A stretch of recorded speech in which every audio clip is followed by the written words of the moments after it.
Premier rendez-vous de l'actualité comptant pour ce mercredi sur BB24. Madame, Monsieur, bonjour, voici le sommaire. Encourager la promotion d'une culture de prévention des décès et des maladies survenant sur le lieu de travail, c'est le but de l'Organisation internationale du travail, OIT, qui a institué le 28 avril, Journée mondiale pour la santé et la sécurité au travail. Francophones, deux Béninois ont obtenu leur billet pour la finale. Karina Sen et Giovanni ont franchi le cap des demi-finales samedi dernier. Nous reviendrons dans ce journal sur les temps forts de la cérémonie. Et puis, le livre, au-delà de ses fonctions traditionnelles, peut contribuer au développement de la culture. Comment y arriver? Eh bien, Happy Goudou, gestionnaire de patrimoine culturel, nous en parle.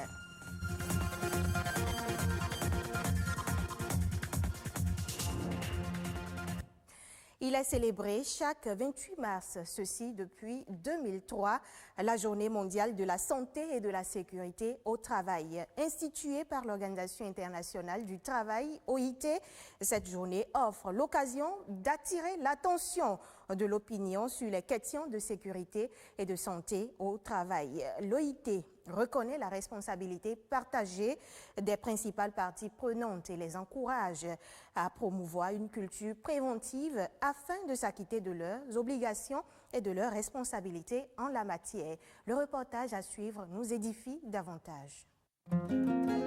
Toute activité professionnelle engendre des risques pour la sécurité du travailleur à des degrés plus ou moins élevés. En matière de sécurité et de santé au travail, tout part de ce postulat. L'OIT a fait une récente étude qui prouve que 2,74 millions de travailleurs meurent chaque année du fait des risques professionnels. Lorsqu'on parle des risques professionnels au sens de notre législation, c'est les accidents du travail et les maladies professionnelles par an. Vous voyez, les données sont denses et écœurantes et parfois même, ça interpelle chacun de nous parce que ça a un coût économique. En dehors de ce coût économique, il y a un coût humain lié aux souffrances humaines. Parlons des maladies professionnelles. Elles sont au nombre de 95 à être reconnues au Bénin. La prévention des risques professionnels dans leur ensemble repose sur trois acteurs majeurs identifiés que sont l'employeur, le salarié et l'État. Pour l'employeur, ses obligations sont immenses. Il lui revient d'abord de prendre toutes les mesures qui s'imposent pour prévenir ou prémunir les salariés contre toute agression. Dans la pratique, il incombe aux entreprises de former les travailleurs aux règles d'hygiène et de sécurité, de mettre en place des comités d'hygiène et de sécurité et d'apporter les premiers secours en cas de survenance du risque. Quant aux travailleurs, il doit faire tout possible pour prendre les dispositions, non seulement pour garantir sa santé et sa sécurité, mais ne pas compromettre la santé et la sécurité de ses collègues. Ensuite, il lui revient encore deux obligations principales qui sont des droits en fait. Il y a ce qu'on appelle le droit d'alerte et le droit de retrait. L'État, en matière d'obligations, apporte quant à lui son appui technique à travers le corps des inspecteurs de travail qui détient le pouvoir de contrôle et de coercition. Tout ceci découle d'un ensemble de normes établies qui prévoient également les mécanismes de prise en charge. Le Code du travail fait obligation à l'employeur de déclarer son travailleur, de l'affilier. L'employeur lui-même doit s'immatriculer, ce qui est normal. Donc là, dans les assiettes de cotisation de la CNSS, il y a une rubrique qui est liée au risque professionnel, supportée uniquement par l'employeur. Donc, lorsque vous avez un accident du travail, en principe, la CNSS prend en charge les soins, même si l'employeur prend en charge les soins de premier secours. Lorsque, par exemple, vous êtes femme en état de grossesse, là aussi, l'employeur cotise pour ça, pour les prestations familiales. Et là, lorsque l'employeur, la salariée, pendant ses congés de maternité, par exemple, elle prend 14 semaines de congé, l'employeur paie la moitié, la CNSS paie la moitié. Au plan national, du chemin reste à faire, car bon nombre d'entreprises sont à la traîne en ce qui concerne le respect des normes de santé et de sécurité au travail qui, en résumé, repose sur la prévention à travers l'évaluation des risques encourus par les travailleurs et l'adoption des mesures pour limiter ces risques. Après plusieurs mois de pause, la compétition du Voice Afrique francophone saison 3 a repris samedi dernier avec les demi-finales. 12 candidats au total étaient en lice pour accéder à la phase finale de cette compétition continentale, dont 3 béninois. Mais au finish, Giovanni Huessou et Karina Sen ont validé leur ticket pour la finale. Que retenir de cette soirée? Daniel Sosa revient sur les détails. Une superbe voix qui met ici en lumière le talent indiscutable d'un Giovanni devenu la fierté du Bénin sur la scène de The Voice Afrique francophone. C'est sur cette mélodie de Nati qu'il a pu obtenir son ticket pour la finale. Giovanni ouvre ainsi le bal avec une performance vocale irréprochable.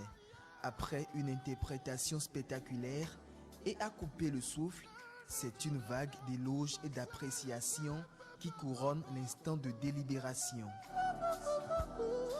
J'ai envie de lui céder ma place parce que ce soir, j'ai vraiment eu le sentiment d'avoir un artiste à part entière. Merci Giovanni. Le talent de la team Charlotte Dipanda qui samedi prochain sera en finale et Giovanni.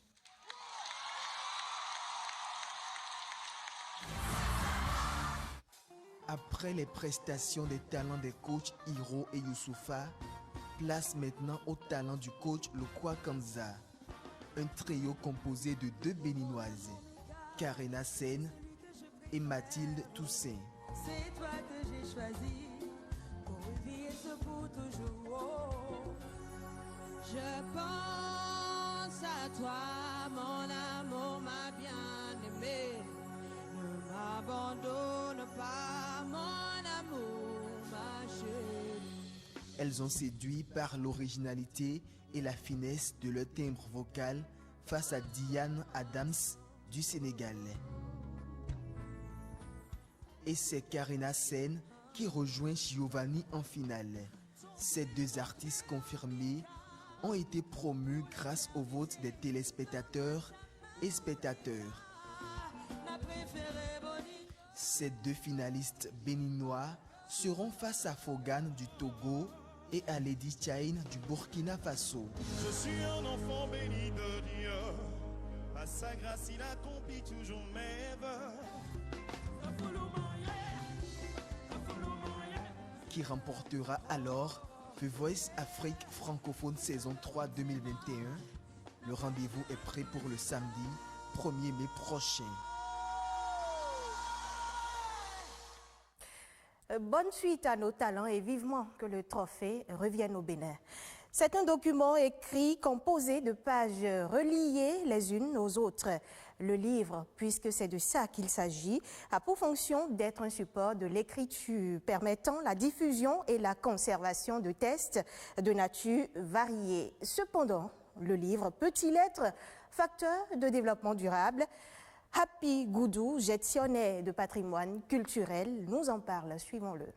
Le livre est l'instrument privilégié du savoir et qui veut réellement se rapprocher du savoir ne peut passer que par le chemin du livre. C'est une filière, disons, importante pour le développement culturel d'un pays parce que le livre, avant de devenir ce document, disons, imprimé, qui renferme le savoir, la connaissance, il passe par des étapes.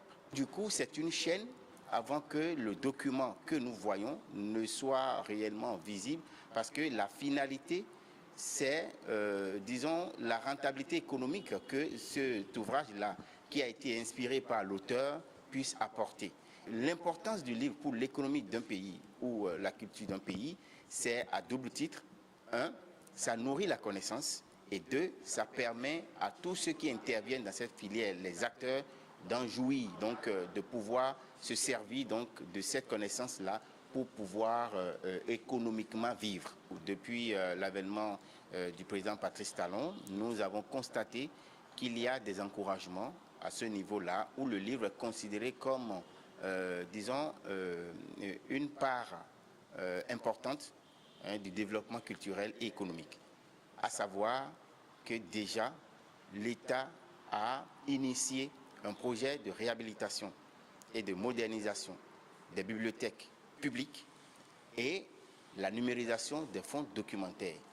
Et après, il y a aussi un projet important qui est le projet du fonds de bonification qui est logé au Fonds des arts et de la culture. Donc ce projet qui vient encourager les industries culturelles. Et parlant des industries culturelles, nous avons bel et bien la chaîne du livre. Du coup, cela vient donner un souffle de soulagement, donc un bouffée d'oxygène à tous ces promoteurs qui vont pouvoir désormais aller à la bancarisation de leur projet d'édition du livre, par exemple, et de pouvoir voir l'État rembourser les intérêts. Mettons le cap à présent hors du Bénin. L'un des secteurs qui offre des emplois au Togo aujourd'hui, c'est bien la pêche. Elle emploie 22 000 personnes. L'activité est florissante et plusieurs réformes ont été apportées pour permettre aux acteurs d'exercer dans un environnement favorable. Plusieurs milliards ont été investis dans la filière halieutique ces dernières années dans le pays. Les détails dans ce reportage. Elle est aujourd'hui considérée comme la vache laitière pour les 22 000 personnes qu'elle emploie, dont plus de 55% de femmes. La pêche a repêché de milliers de Togolais qui y trouvent leur compte après de profondes mutations subies. La pêche au Togo joue un rôle considérable dans l'alimentation de la population. Elle assure près de 30% des apports en protéines halieutiques. Elle contribue à près de 4% à la formation du PIB agricole, pour 1,3% au PIB national. Des aides colossales sont apportées au secteur par l'État et ses partenaires. Un nouveau port de pêche a été construit à Gbetchogbe, dans la zone industrielle de Baguida. Il offre un grand espace d'activité aux 8 000 acteurs qui travaillent régulièrement sur le site. Cette infrastructure inaugurée par le chef de l'État Fort Eswazimana Nyansingbe en avril 2019 dispose des chambres froides, une criée, ainsi que des machines de production de glace d'une capacité de 5 000 tonnes par jour. Le site peut contenir jusqu'à 300 pirogues. Ce nouveau port de pêche aide à consolider près de 8 000 emplois comprenant 3 000 pêcheurs, 3 500 transformatrices de poissons et 1 500 mareyeuses. C'est un véritable créneau pourvoyeur d'emplois. 5 000 autres emplois directs et indirects sont attendus. Ils concernent le traitement de produits halieutiques, la fabrication et la vente de glace, la vente de matériel de pêche, et la liste n'est pas exhaustive. 20 milliards de francs CFA, c'est le coût des travaux de construction de ce port. Dans sa volonté de créer plus de richesses, le chef de l'État a garanti qu'il développera de 2020 à 2025 la production animale et halieutique, mettra en place des installations frigorifiques adaptées au port autonome de Lomé pour faciliter la conservation, le transport et l'exploitation des produits halieutiques. Le port de pêche fera progresser la production halieutique pour atteindre 25 000 tonnes par an. Entre 2018 et 2019, plus de 37 000 tonnes de poissons ont été capturées. Pour couronner le tout, la chef du gouvernement, Victoire Tomega Dogbe, a inauguré un marché moderne aux poissons au grand bonheur des femmes mareyeuses. Les acteurs ont reçu également des gilets de sauvetage. Les pêcheurs ont de beaux jours devant eux. Et voici, dans un condensé, quelques autres informations, toujours en interactualité, collectées et traitées par Patrick Adjaboudjou. Crise sanitaire oblige, le tourisme est au point mort dans la majeure partie de la planète et le Zimbabwe n'y échappe pas. La situation est si catastrophique que le pays qui possède la deuxième plus grande population d'éléphants dans le monde pourrait devoir sacrifier de nombreux pachydermes. Pour entretenir ses parcs nationaux, le Zimbabwe envisage de vendre le droit d'abattre jusqu'à 500 de ses éléphants. Le Zimbabwe n'est pas le premier pays à mettre en vente des permis de chasse à l'éléphant. En décembre, la Namibie avait autorisé l'abattage de 170 spécimens en raison de la sécheresse et de l'augmentation de la population des éléphants. Depuis plusieurs semaines, les États-Unis étaient fustigés pour refuser d'exporter le vaccin AstraZeneca qui n'est pas encore autorisé dans le pays. Ils veulent faire amende honorable et ont décidé de fournir à d'autres pays 60 millions de doses du vaccin au fur et à mesure qu'elles seront disponibles. L'exécutif promet donner des détails dans un futur proche sur les pays bénéficiaires de ces doses du vaccin. Après avoir battu un record mondial de près de 350 000 personnes contaminées en 24 heures, le variant indien a plongé le pays de 1,3 milliard d'habitants dans le chaos. Des hôpitaux bondés, des lits tous occupés et le personnel soignant débordé. En Inde, la situation sanitaire empire. Depuis ce mardi matin, la situation est désormais hors de contrôle. Plusieurs pays ainsi que l'Organisation mondiale de la santé ont annoncé qu'ils allaient lui porter une aide d'urgence. Plus de 2600 agents de l'OMS ont été déployés sur le terrain. Les premières cargaisons d'aide médicale britannique, dont 100 ventilateurs et 95 concentrateurs d'oxygène, sont arrivées mardi matin dans le pays. En France, pour faciliter l'accès des jeunes aux aides auxquelles ils ont droit, les autorités politiques se dotent très bientôt d'un simulateur d'aide. Ce simulateur est destiné à calculer les aides auxquelles chaque jeune a droit en fonction de sa situation. Ce nouvel outil doit être lancé mardi 27 avril par le gouvernement français. Le simulateur permettra d'avoir une estimation des aides auxquelles les jeunes peuvent prétendre, notamment les bourses universitaires ou les aides au logement. Il s'adresse également aux étudiants, aux jeunes en quête d'emploi ou à certains plus éloignés de l'activité professionnelle et propose des offres d'emploi, d'alternance et des stages. L'objectif est d'amener les jeunes vers l'emploi durable.